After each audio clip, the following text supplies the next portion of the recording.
Wah, luar biasa seru banget ya senamnya Rona. Saya rasanya abis ini pengen ikut senam deh. Karena dari tempat saya juga sudah terdengar tuh musik-musik senam kayaknya asik banget deh. Tapi kita akan beralih dulu ke salah satu titik lainnya yang juga ada di sini, yaitu ada stand UMKM yang sudah diliput oleh jurnalis Metro TV. Ada Insan Suwardi di sana. Insan, selamat pagi. Apa saja yang dijual di stand UMKM di HR Rasuna Said? Juga pemirsa dari manapun Anda berada, dari hari Minggu di kawasan Rasuna Said, Jakarta Selatan. Yang biasanya kalau kawasan ini biasanya padat oleh kendaraan yang beraktivitas di hari biasa hingga hari Minggu. Namun spesial pada perayaan menjelang hari ke-499 tahun peringatan Hari Ulang Tahun Jakarta, Pemprov DKI merubah ataupun menyulap kawasan ini menjadi kawasan bebas kendaraan bermotor pada hari spesial ini. Sedikit kami gambarkan di tempat belakang saya ini masyarakat semakin ramai ya berdatangan. Kalau kita lihat nih mereka sangat antusias untuk menjajal kawasan baru CFD yang dipilih oleh Pemprov Jakarta, kawasan Rasuna Said, lengkap dengan sejumlah pelengkap di dalamnya, Valerie. Nah, kalau kita lihat di sebelah kanan ini ada kawasan tenda yang dipersiapkan bagi UMKM binaan Pemprov DKI Jakarta dengan sejumlah dagangan-dagangan yang menarik. Artinya, Valerie dan juga pemirsa, apabila Anda sedang mencoba untuk memulai CFD di kawasan Rasuna Said dan takut kelaparan, jangan khawatir, mampir ke tenda-tenda binaan UMKM yang ada di sini. Lengkap dengan perayaan ke-499 ataupun menuju 500 tahun umur Jakarta, dari Pemprov DKI Jakarta kini memilih pendekatan yang sangat menarik dan baru yang perlu Anda ketahui.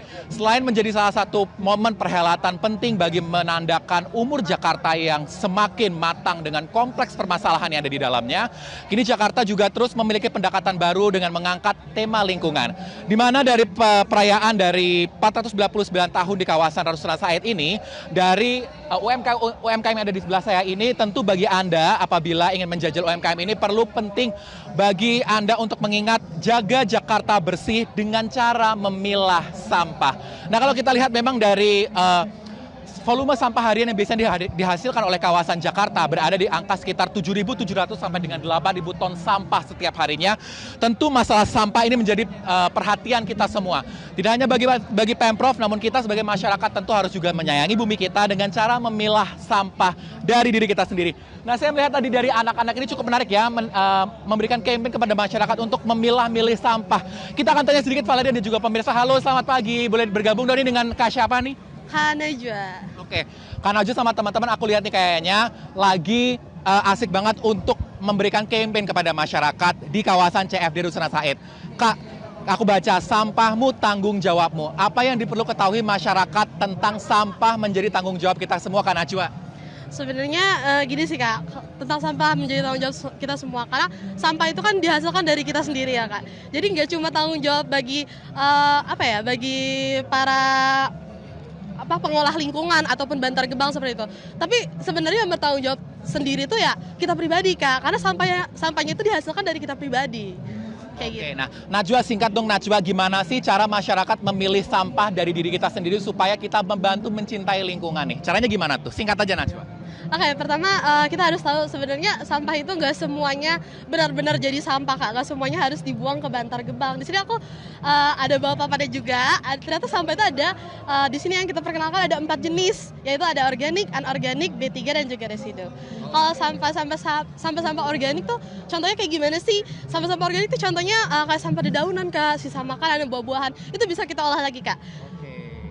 Dan ada juga sampah sampah anorganik. Iya, bisa diolah lagi ataupun bisa dijual ke pengepul-pengepul Kak, pengepul barang bekas kayak gitu. Oke, artinya teman-teman dan juga Najwa ini menyampaikan kepada Anda bahwa sampah ini menjadi tanggung jawab kita semua dari diri kita sendiri, bahkan tidak hanya berakhir hanya dibuang namun bisa memiliki nilai ekonomis ya Najwa ya. Betul sekali. Oke. Najwa boleh kasih dong ucapan selamat ulang tahun ke-499 Jakarta dan ajakan kepada masyarakat untuk pilih sampah. Selamat ulang tahun untuk Jakarta yang ke-499. Ayo jadikan Jakarta kita lebih bersih. Pilah sampah kita bersama. Baik, terima kasih Najwa dan teman-teman. Nah, itu tadi Valerie sangat menarik dari kita bahwa masyarakat ini harus mulai sadar bahwa sampah adalah tanggung jawab kita semua. Yuk, mari kita rayakan ulang tahun Jakarta yang baru dengan umur yang baru, dengan lingkungan yang baru lebih sehat. Dari Rasuna Said untuk Jakarta dan untuk dunia. Dari sampah kita menjadi tanggung jawab kita dan untuk kelangsungan kita semua. Valerie.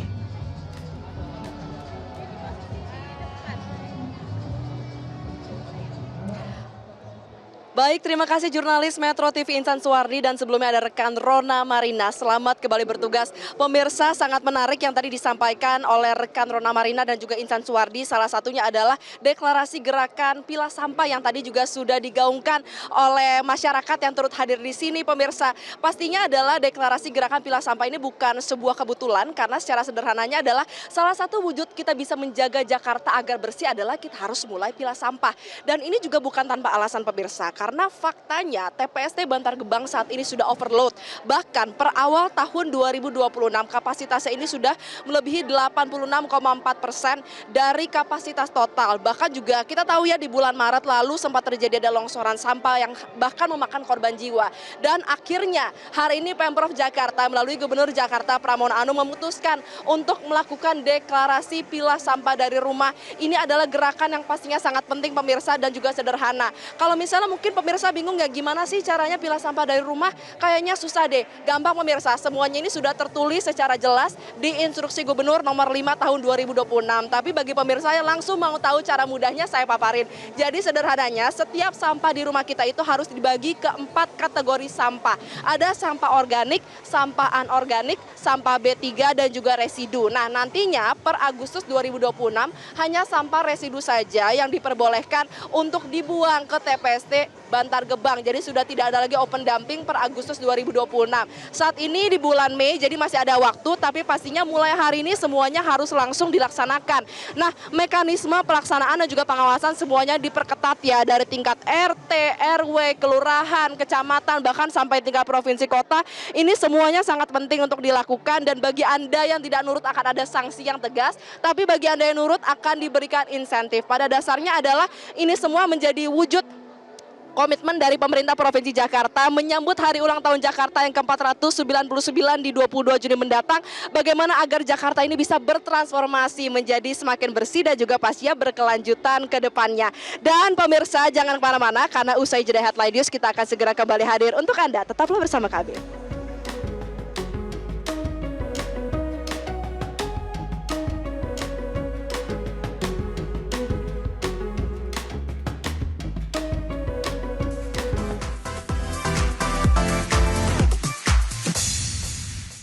Jelajahi cara baru mendapatkan informasi. Download Metro TV Extend sekarang.